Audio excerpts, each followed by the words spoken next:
Hello, this is Gullah Jack. This is the African Liberation Media.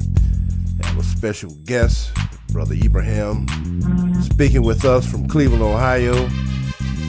Also in the studio, we have Brother Macaru, Brothers Amos. Indeed, this is the African Liberation Media on this particular day in December. The topic of our discussion will be Imam Jamil Al-Amin, a.k.a. formerly known as H. Rap Brown, which conjures memories for me in particular. Brother I tried to emulate. I saw him on the Huntley Brinkley News as a child. And what resonates with me today is his intonation of the statement, "We stand on the eve of a black revolution, brother. Our people in the street fighting, tit for tit, tat for tat, an eye for an eye, tooth for a tooth, a life for a life. The rebellions you see in Watts in various places are just merely a dress rehearsal for the revolution that's to come." Formerly leader of SNCC, where he ran into a head-on collision with COINTELPRO. Brothers recently incarcerated, one of many political prisoners in the state of Colorado, Florence. I believe we'll talk about his evolution, where his most recent publication, to my knowledge, Revolution by the Book. Brother Ibrahim, it's a pleasure to have you with us. This is the African Liberation Media. Go ahead, brother. Yes, I appreciate you all having me to talk about this great leader that we have that's currently a political prisoner. He's in prison in the state of Arizona in the federal penitentiary, USP Tucson. I may start off in the name of Allah, the most beneficent, the merciful. I ask Allah to guide my heart and to guide my tongue. I seek refuge in Allah from misleading and being misled by others into ignorance.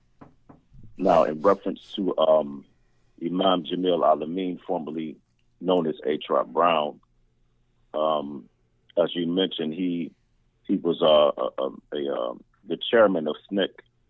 He succeeded Stokely Carmichael, Kwame Ture. He succeeded Kwame Ture, I believe, in 1964, where he moved to Washington. 67, brother, 67. 66. Oh, 67, okay. Yes, sir. Yeah, he moved to Washington, D.C. in 1964, joining his late brother, Ed Brown, who was a student at Howard.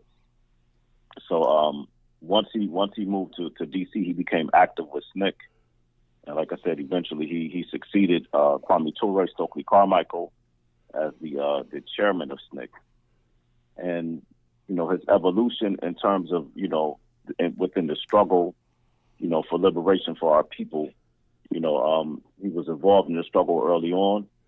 And, the struggle continues. And one of the things that Imam Jamil would say is that, that movements are one phase of struggle, but the struggle is a continuum. So, you have the civil rights movement, you have, the abolitionist movement, different movements, but, the struggle is continuous, and that the struggle, is a lifelong process. It's not just something that you can just encapsulate in one particular movement of the struggle. And, he's continued that, and he's continued on struggling even after his conversion to Islam in the early 70s. He was in prison in Rikers Island in New York. And to this day, even though he's in prison now, even though he's a prisoner of war, a political prisoner, he's still struggling to this day for the, for the freedom of our people. Good enough, good brother. I am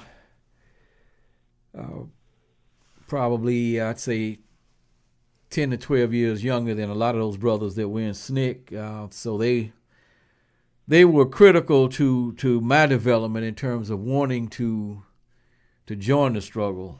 When I heard brother then known as Stokely Carmichael articulating the concept of black power, I said, man, now I have something I can identify with, because having watched our children and our brothers and sisters, young people, attacked by police dogs and fire hoses in Birmingham, and watching all the humiliation people suffered in the sit-ins, and the 30 seconds of news that you would get on that, and the Klan bombing buses during the Freedom Rides, and then, of course, bombing the 16th Street Baptist Church, September of 1963, killing Addie Mae Collins, Denise McNair, Carol Robinson, and Cynthia Wesley.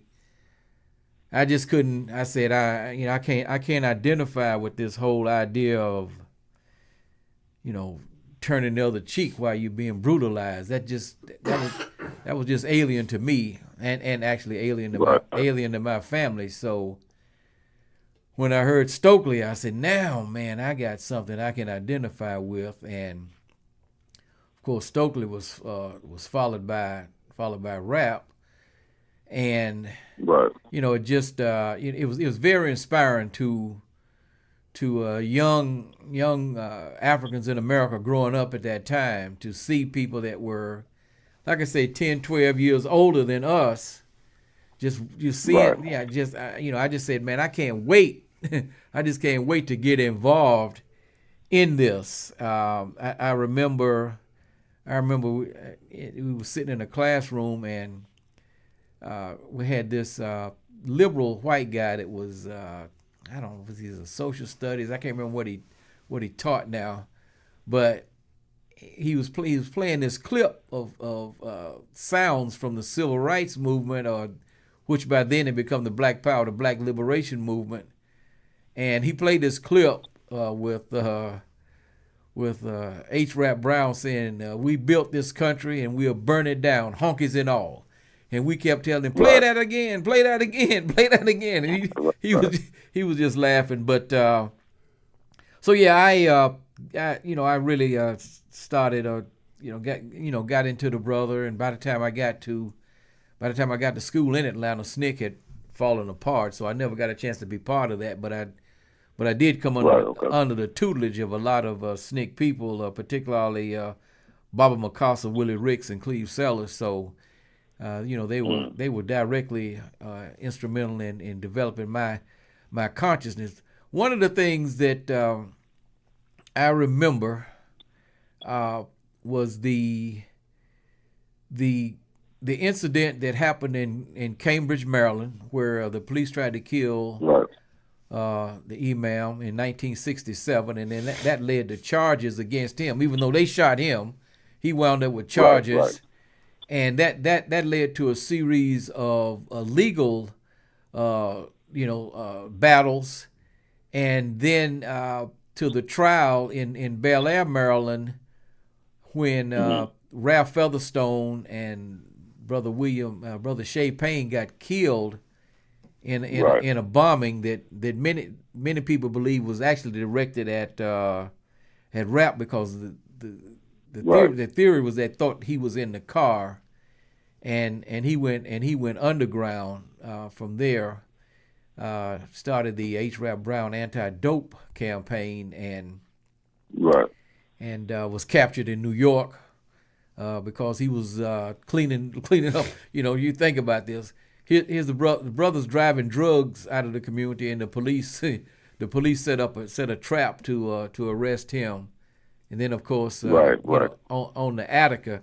Can you, if there's any part of anything that you want to fill in that I missed, but I know the incident that has led to this particular situation now, this particular level, this particular period of incarceration, was the incident in Atlanta in March, I think it took place on March the 16th, 2000, where these two black deputy sheriffs went to arrest a brother, and somebody killed them. Now, the thing that started all of this was actually a traffic stop, which is just amazing.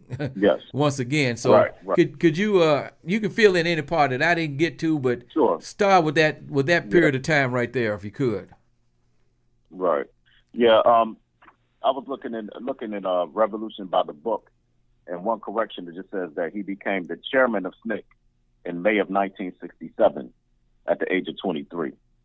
One of the things that we could point out in reference to Imam Jamil, formerly known as H. Rap Brown, is that, like, and what you refer to, brothers, like in terms of him, like his fiery speech and, how he was able to galvanize, to really to touch the spirit of the people and organize people.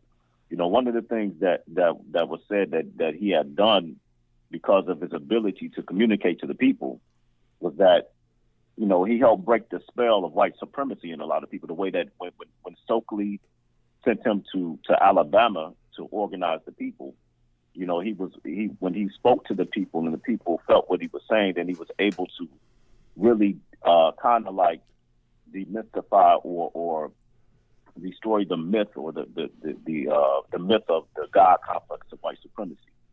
So I think that's something that's important to understand about him as a leader and as a person. But in reference to the incident that led up to his current incarceration, I think it's important to go back to 1999 because actually the first incident that snowballed to lead up to his arrest in 2000 was a traffic stop in Cobb County, Georgia. So we're talking about a minor traffic stop, and so basically he was pulled over in Cobb County, Georgia, by the police. This police officer named Johnny Mack, and the officer said he stopped him because he was driving a vehicle with a drive-out tag, which legally you can have a drive-out tag in the state of Georgia, which legally allows you to drive the car for 30 days before it's registered. So that's what Imam Jamil had on his car, a drive-out tag. So this particular officer, he ran the VIN number, and the vehicle came back as stolen, according to him. And so since the vehicle came back as stolen, he removed Imam Jamil from his car. He searched Imam Jamil, and during this pat down, he found a bill of sale in Imam Jamil's wallet, and he also found a honorary badge from the town of Whitehall, Alabama. Now, the connection in terms of with the town of Whitehall, Alabama, there was a community being developed in Whitehall. The imam and members of his organization, his national organization, were invited to come into Whitehall. The first time that we know of in the history of this country to where Muslims have been invited to come into a municipality and to develop it.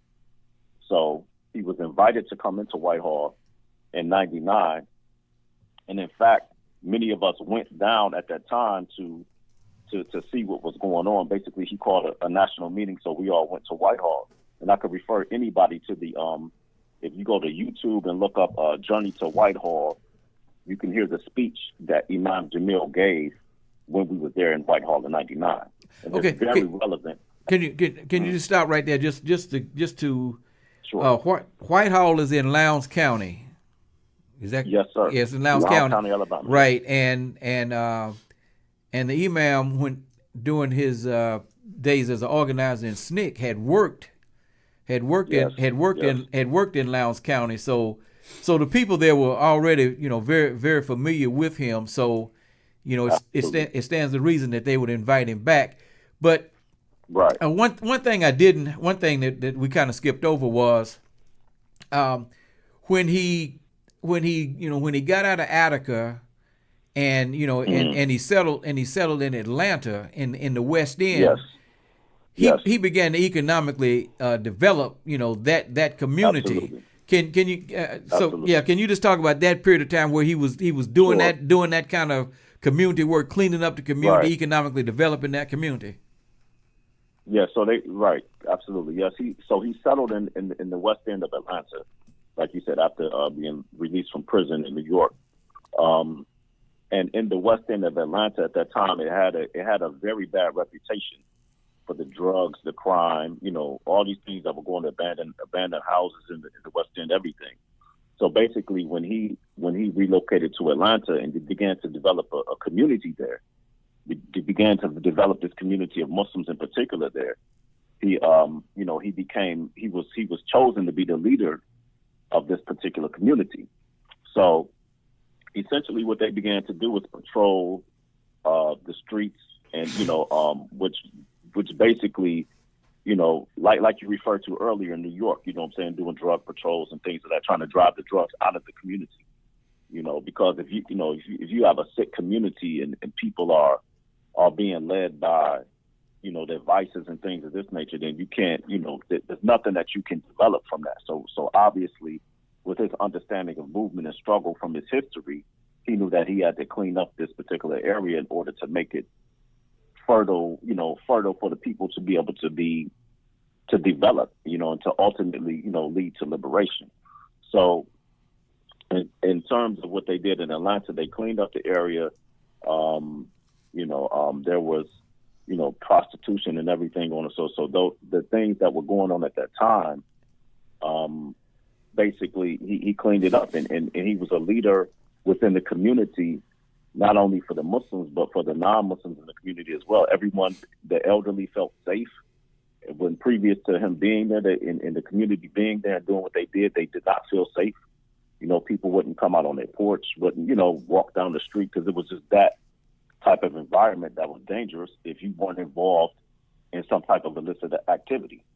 So that was, that's his legacy in the West End, and even to this day, it's not, the West End is, around where the masjid is at, where the mosque is at, it's a safe place. It's, the basketball court that's there now. It was, to my understanding, it was a place that, people just hung out and sold drugs. And, it was just really a place that you didn't want to be if you weren't, part of that type of activity. Right. So, Yeah. We heard a lot about that. I used to travel down there to go to the Shrine of the Black Madonna bookstore, and right. always tried to find him, but I was never able to. He was always seemed to be away when I happened to be down there, and so you get invited to Lowndes once again. Just for the listening audience, historically, Lowndes is the birthplace of the original Black Panther Party, the Lowndes County Freedom Organization that Absolutely. that SNCC moved into actually during the Montgomery to Selma March.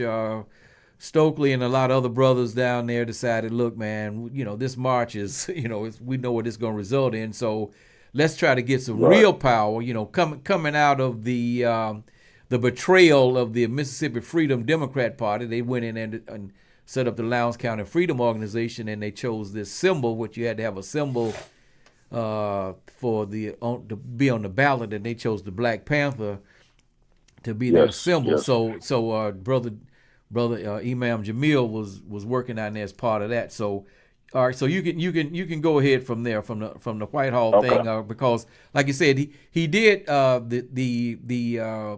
the sheriff there had actually given him this badge, like as an honorary, officer. Right. So it was nothing illegal about any of that. But go ahead, right, brother. Right.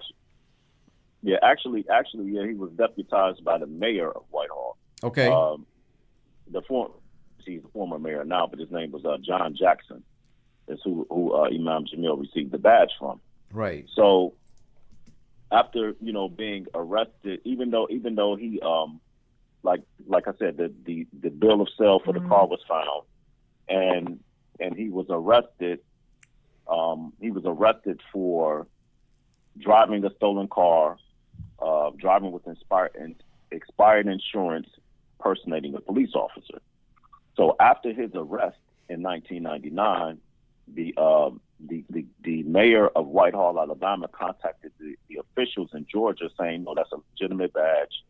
I deputized him. I gave that to him from the city or the town of Whitehall, Alabama." And another important point in reference to that particular arrest, that that Imam Jamil,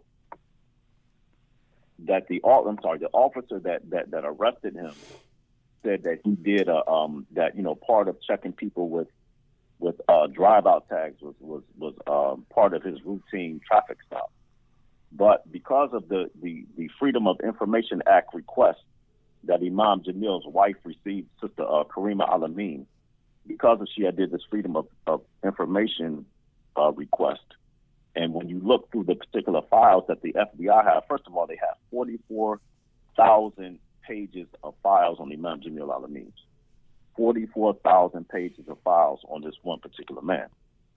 But the in reference to that particular stop, he was there. There's some information that said that he was being being observed or being watched by the FBI. Right. Right. So or being surveyed. Yeah. They had him under surveillance. Right. Profile. So, right. Right. So when you look at the FOIA Act, or the Freedom of Information that was received, it says that on April 14th, 1999, this is 6 weeks before Imam Jamil was pulled over in that traffic stop, that they witnessed Imam Jamil on May 31st. Like they said that they witnessed him. They observed him unloading unidentified items from a dark green Ford Explorer with dealer tags.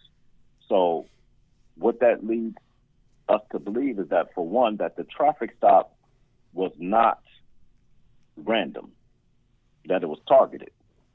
And when we understand that once again, that they have 44,000 pages of information on him, and they had nothing in that surveillance of that leads to 44,000 pages of anything that could have jammed him up and got him arrested.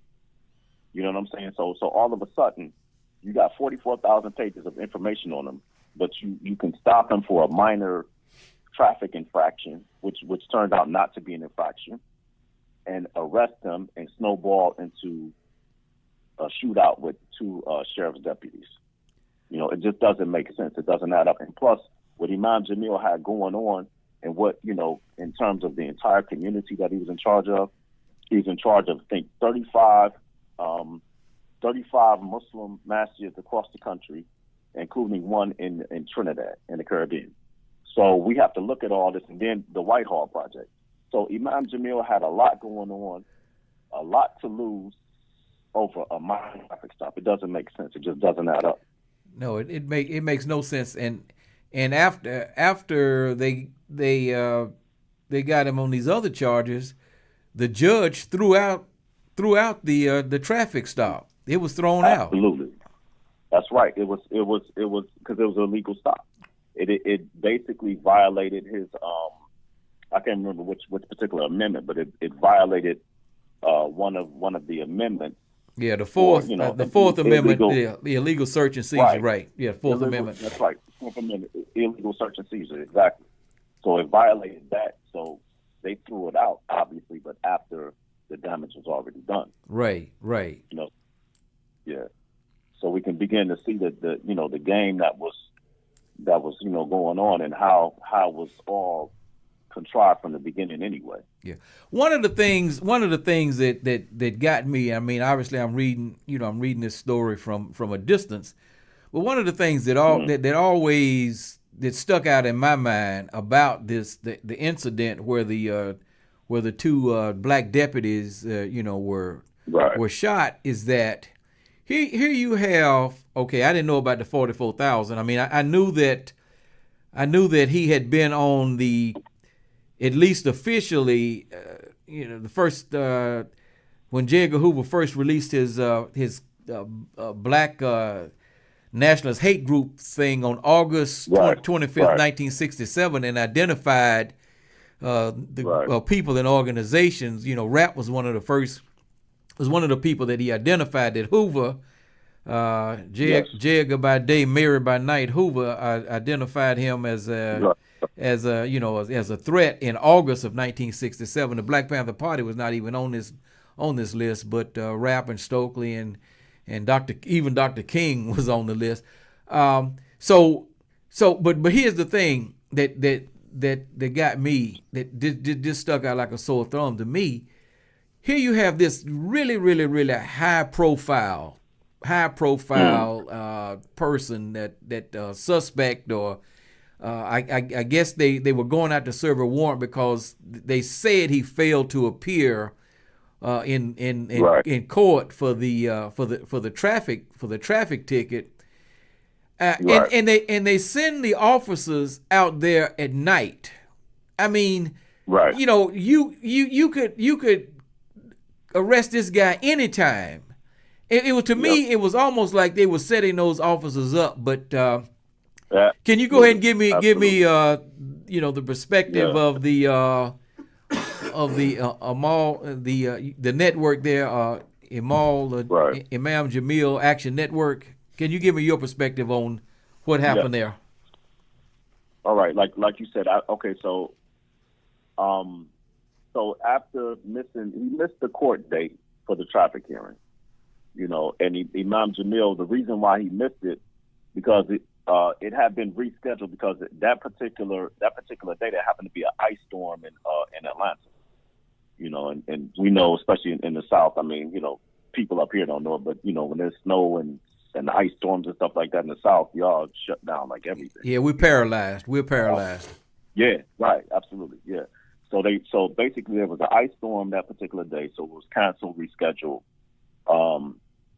So because he missed that particular court date, they sent the deputies, Kinchin and English, to serve him with a warrant for missing that court date, which allegedly led to this gunfight, right? So now that gets to like you said, to your point, them serving the warrant at the time in which they served it, which they could have served the warrant at any time for something. That's nothing major. That's it's not like you're doing some kind of a raid or something on somebody.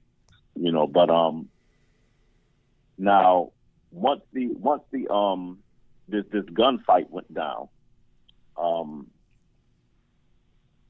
there were witnesses in terms of with people that obviously in the neighborhood, people hear gunshots, people look out their windows, they see whatever they see. But one of the things that was said was that the officers had shot the suspect. This is what they initially said. And matter of fact, I remember when it happened, obviously being here in Cleveland, I remember when the news broke. So naturally, we hear like, okay, they say the first thing we heard was that Imam Jamil got shot, right? So we said, what?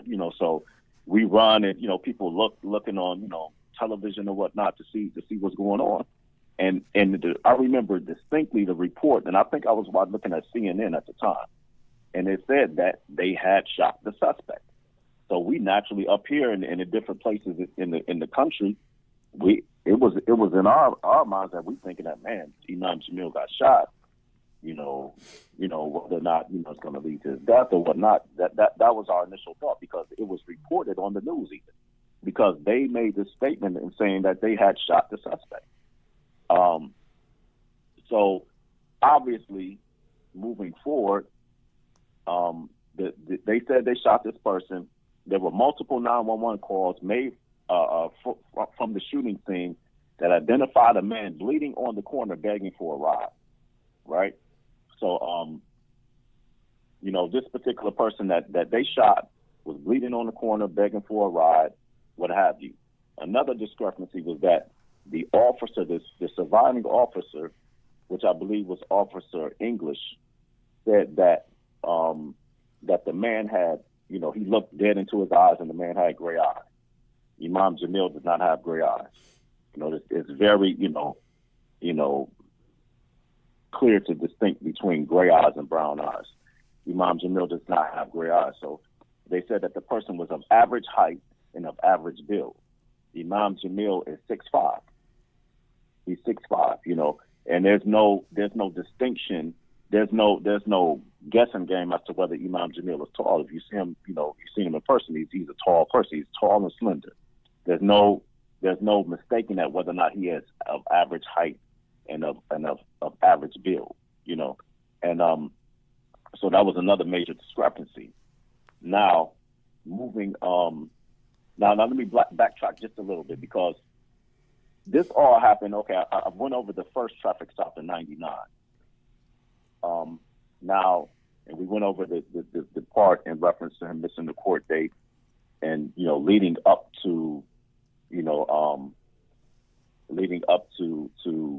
this particular shootout.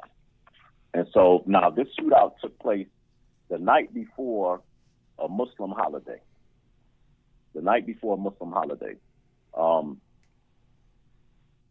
And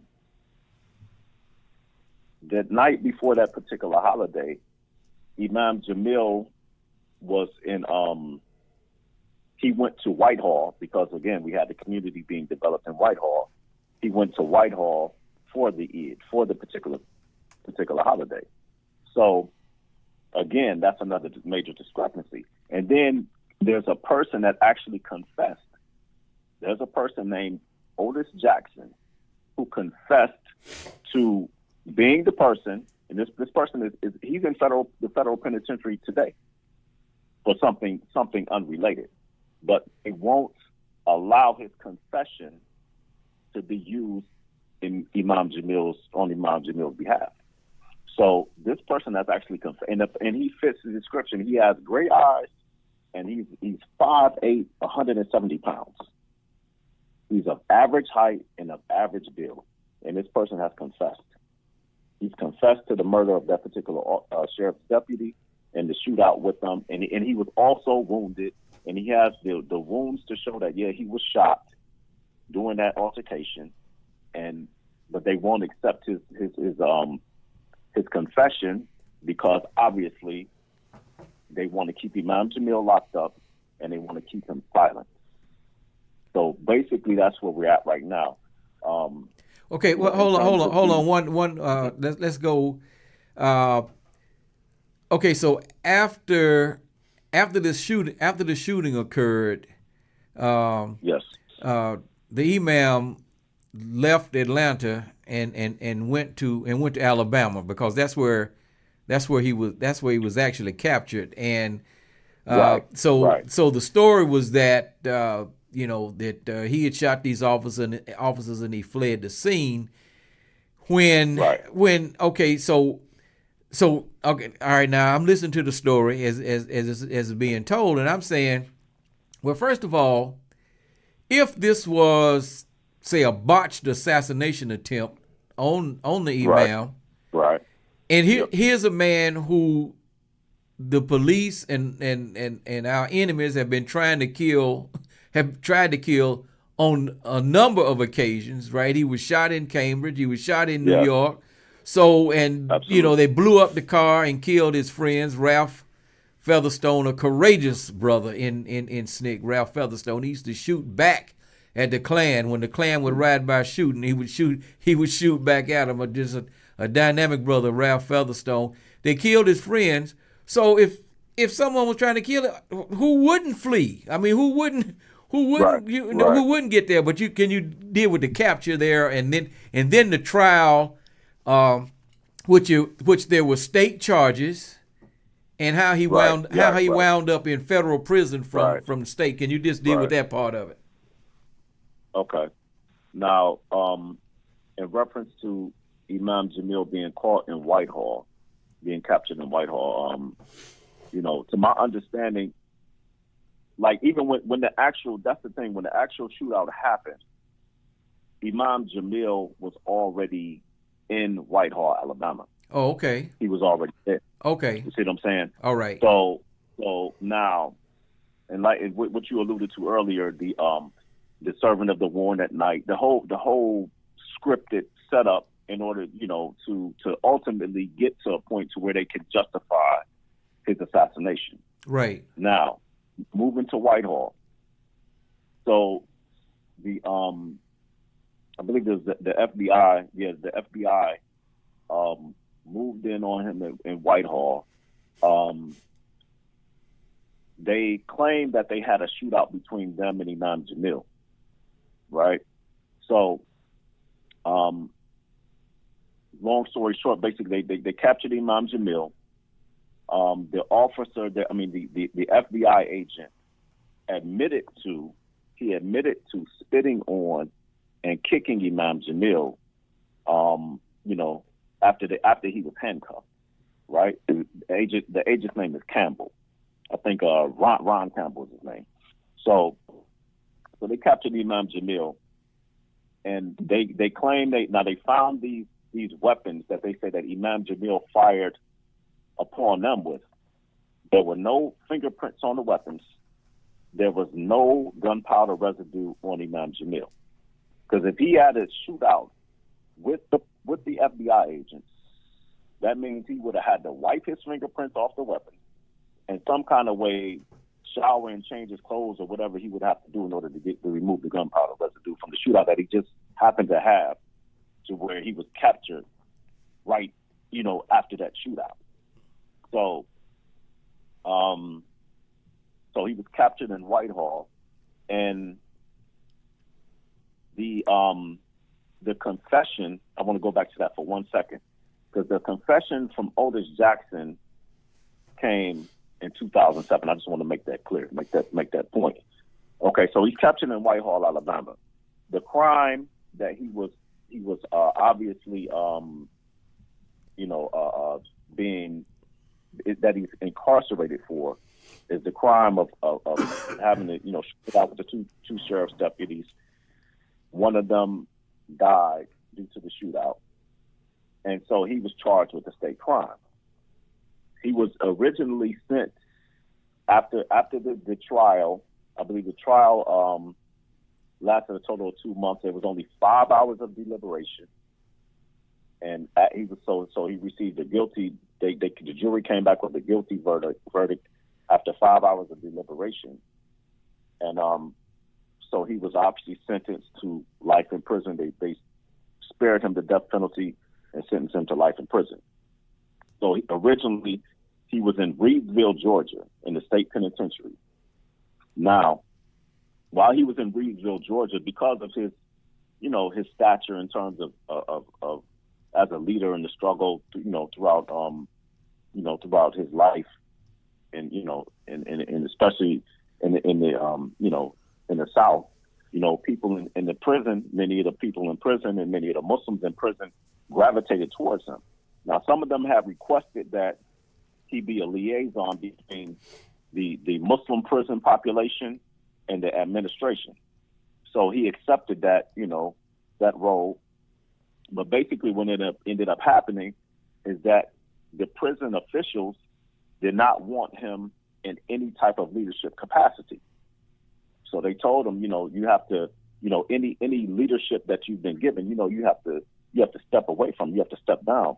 So, he acquiesced to it, no problem. So he stepped away. So in the process of that, the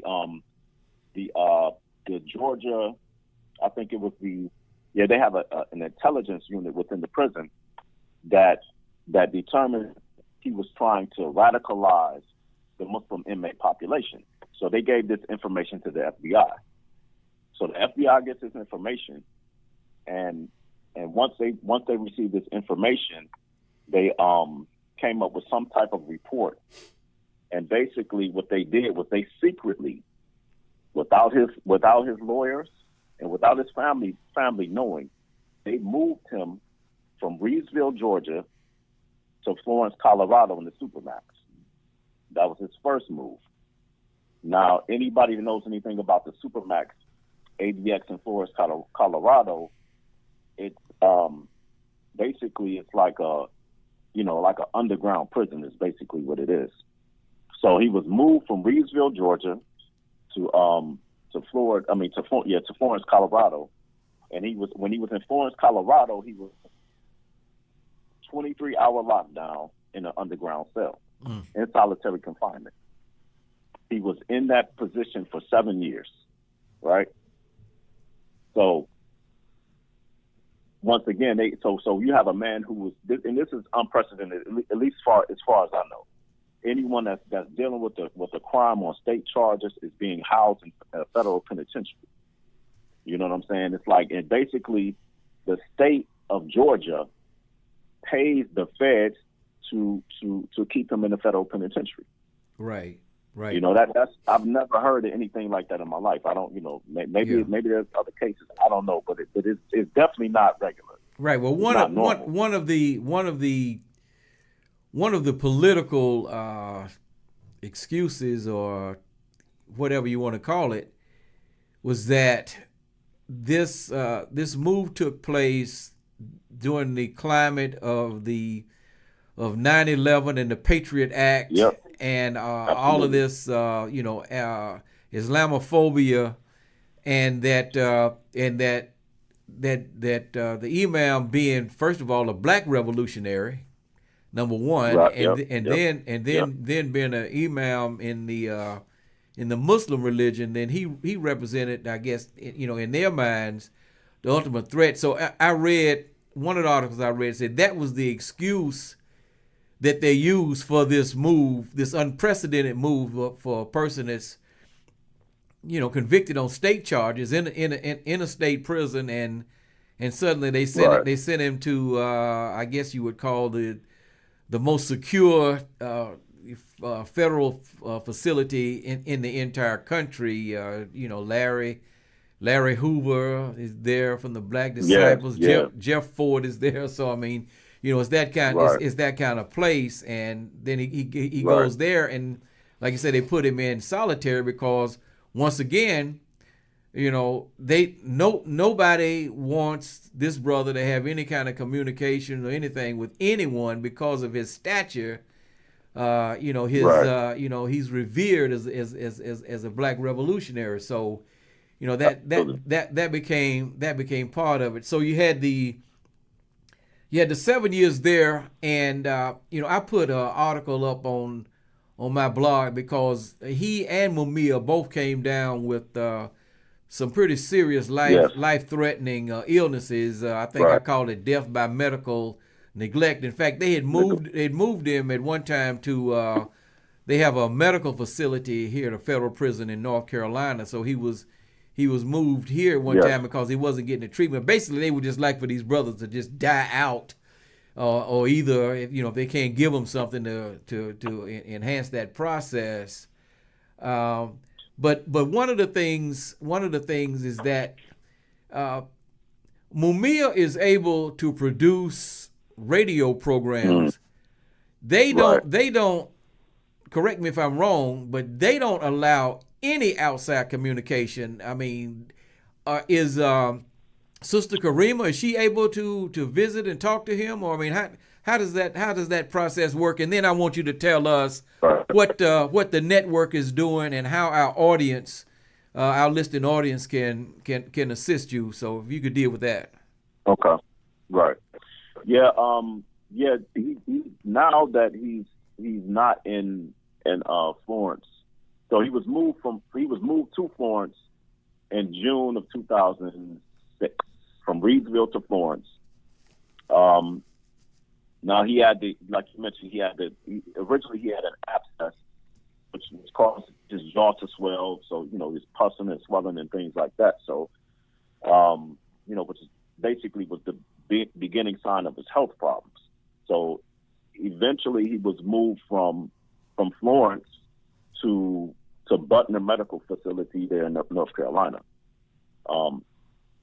And so after, so that was, okay, so he was moved, I think in 2007 to, he was moved in 2007 to Florence. And then he spent 7 years in Florence in solitary confinement, 23-hour lockdown. His health began to deteriorate. So by 2013, he had the abscess. His wife, Ibrahim Al-Amin, led a campaign to essentially get him moved to Butner Federal Medical Facility in North Carolina. That was in July of 2014. And so at Butner, he was diagnosed with what's called smoldering myeloma, which is a preliminary stage of multiple myeloma or a form of leukemia. So essentially, that being incarcerated or being in solitary confinement for those 7 years, we believe that's how that came about. And so after being treated for the abscess, he was moved from Butner. He was treated for the abscess, but not treated for the smoldering myeloma, mind you. But so he was moved from Butner to U.S. Penitentiary in Cannon, PA. Up in I think it's believed somewhere up in the Poconos. That's where it was at. And then at that point, he was eventually placed in general population in Cannon. So then, however, in 2016, he was moved again from the U.S. Penitentiary in Cannon, Pennsylvania. He was moved from there to the U.S. Penitentiary in Tucson, Arizona, where he's currently being held. And now that he's there, he is able to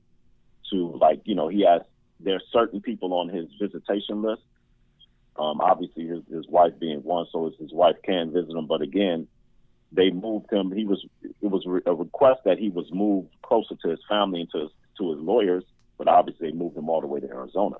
When there was even I believe a federal penitentiary that in Mississippi that he could have been moved to, that somewhere that was at least close to Georgia, right, to where it wouldn't be such a hardship for his family and for his counsel to reach him, for visitation and and trying to still work on his case. Yeah, well, there was a federal prison in Atlanta. I don't know if it's still there or not. Right? Yeah, I'm not. They obviously wanted him out of the state of Georgia. Obviously, right. That's for sure.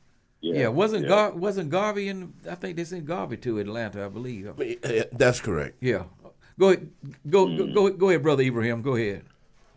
Okay, now in reference to what we're trying to do, there's an open letter to the Federal Bureau of Prisons to start at least at this point in terms of releasing the gag order, so that Imam Jamil can speak for himself. There are people that have been, academics, people who want, talking about the history of the struggle and who want to be able to talk to him, but because they have this quote unquote unofficial gag order on him, then he's not able to communicate with people in order to express whatever it is he feels he needs to express. Like you said, Mumia, is able to have a radio show, and he's able to communicate outside of the walls. Imam Jamil is unable to be heard, so it's just like it seems as though they obviously, like you said, it's execution by medical neglect. They're not treating him for his smoldering myeloma, and then not letting him talk. So if people go to there's a petition. It's Kundanani. That's KUNDNANI.org.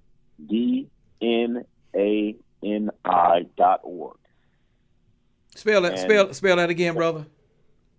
Okay, KUNDNANI.org. Now there's a petition there for Imam Jamil in order to get the gag order released. With the brother who put the petition together, he was trying to get people in the academic community, but it's not just for academics. Anybody can sign this petition. But he was trying to get people in the academic community to sign a petition so that, Imam Jamil could be heard. Because he's a brother that wants to do I'm not sure, maybe a documentary or something of that nature. He's, studying about the, or wants to put out something about the struggle, and obviously include Imam Jamil in that, but he can't, reach him in terms of being able to talk to him and visit him because of his gag order. Right. So that's something that people can do. Definitely, there's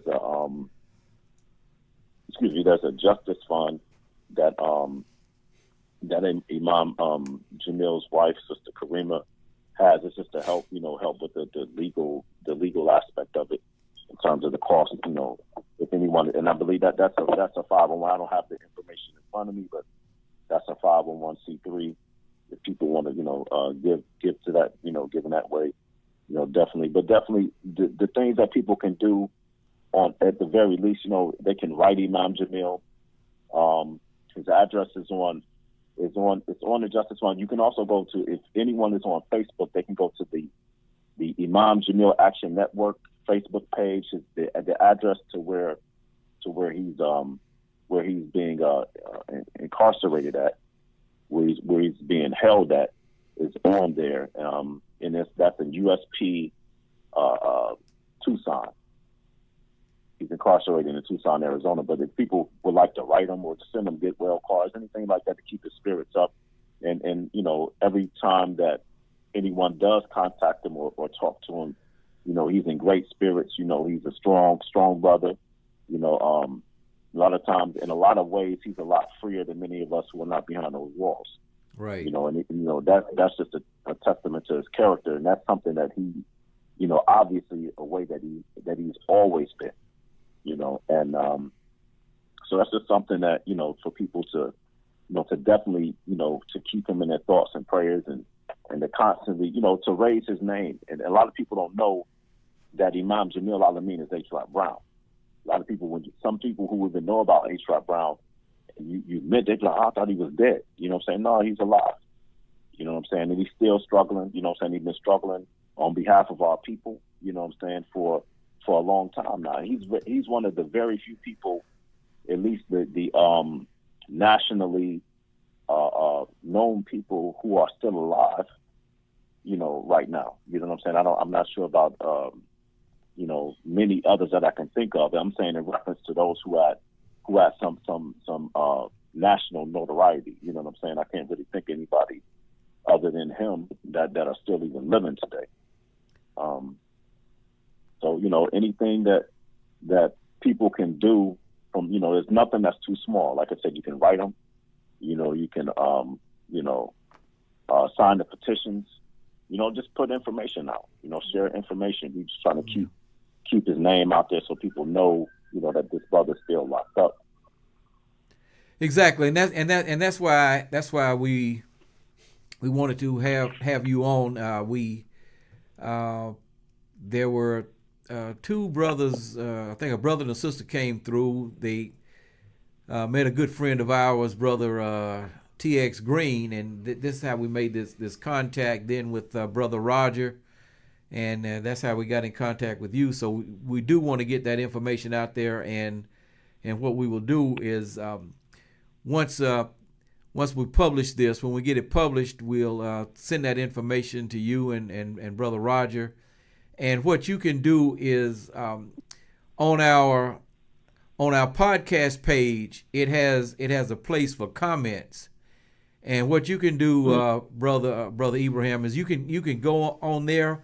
All of this information, I'm gonna put as much as I can on our Facebook page, but you can actually go on to the podcast and load all of this information with the Condonini and the Justice Fund, the address in Tucson. You can put all of that information in the comments section on the podcast, so that people will have a place they can always look, say, okay, this is how I contact the brother, right? So the information will be there.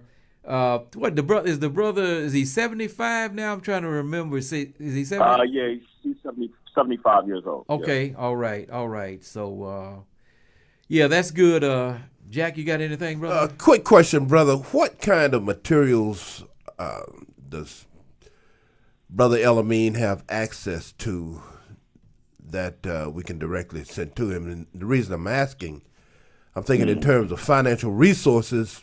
I have several athletic buddies from my past who are well aware of the fact that guards do compensate many of the financial resources that are sent to these brothers who are in maximum security. In this particular case, Mariana, Florida. I'm also familiar with the one in Florence, the maximum security. What kind of access do these brothers in greater confinement? What's accessible to them without the guards being able to to confiscate those items? Right. Well, there has been a lawsuit on behalf of Imam Jamil Al-Amin because a lot of his things that were sent to him were being tampered with or confiscated, or he just won't never receive even certain letters. So they will open his mail, read it, determine whether or not there's something that they would want him to have or not. So it's really hard to say in terms of what gets through the walls and what doesn't. Like I said, even some things small as letters don't get, don't reach them because, they just determine, maybe they don't like, they in their mind, they don't like what the person's saying in the letter or what have you. And, but in terms of, anything like far as financial, and I definitely will make that link in terms of the Justice Fund, to where, if someone wants to contribute in that way, it can be, something that, because all that, any financial contributions goes towards his defense, and we still actively trying to obviously get him out. That's the ultimate goal. It doesn't matter. He's 75 years old, and what it may look like in terms of these people. They obviously we want to know that we do know that they're trying to execute him by medical neglect. That's clear. But we're faithful that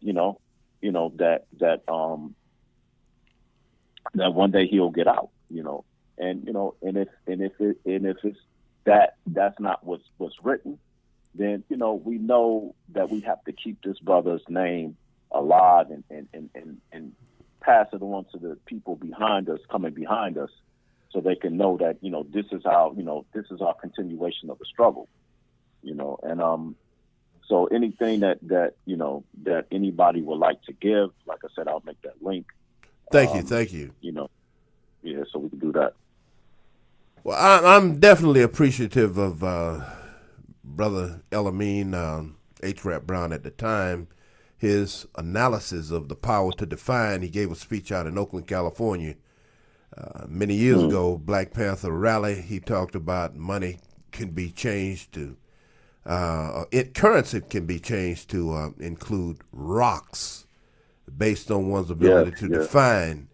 Also have an indictment of the incarceration system, mass incarceration, in that you hear horror stories, and this goes beyond Imam Al-Amin. In some instances, there are brothers who are confined in greater confinement in Mariana, Florida, who have to be escorted by guards to their mother's sick bed or to their funeral, and have to actually compensate the state of Florida for payment of the guards. You're talking about brothers who are receiving $1.20 a day. Suffice it to say, the continuation of debt peonage continues. Brother, we're just about running out of time. This is African Liberation Media. Give us some closing remarks. We have about 30 seconds. All right, I'd just like to say, we have to think about it like this. Since the first enslaved African in America rebelled against being oppressed, the institution of American chattel slavery, the progenitor of mass incarceration, which means it's a pillar of capitalism. We, the people of consciousness, acknowledge the existence of political prisoners in this country. Our ancestors who rattled their chains in defiance of captivity have bequeathed this struggle to us. As long as there is the desire to be free, we shall fight in unity and solidarity with those who believe that freedom is the birthright of every human being. Asante Sana, brother Ibrahim Colvin. We certainly appreciate all the information you've given us today, and we'll get this published. I'll send you an email as soon as it's up, so that you can spread the word among other members of the network. And brother, we gonna continue this struggle as long as there's breath in our bodies. A BB for Absolutely. Hodier. Baby 48. Power or the lack of power. I want to repeat this. Power or the lack of power. If your education in this institution is not about gaining real power, not jobs, because your jobs do not represent power. Not getting elected, that does not represent power either. Buying your houses and fine clothes does not represent power. If it is not about real power, you are being miseducated and misled, and you will die educated and misled. If your study of Black history is merely an exercise in feeling good about yourself, then you will die feeling good. The study of history then must be more than the pumping up of your self-esteem and the pumping up of your pride. Those things are important, but ultimately, those things are not the means by which we will save ourselves as people in this world.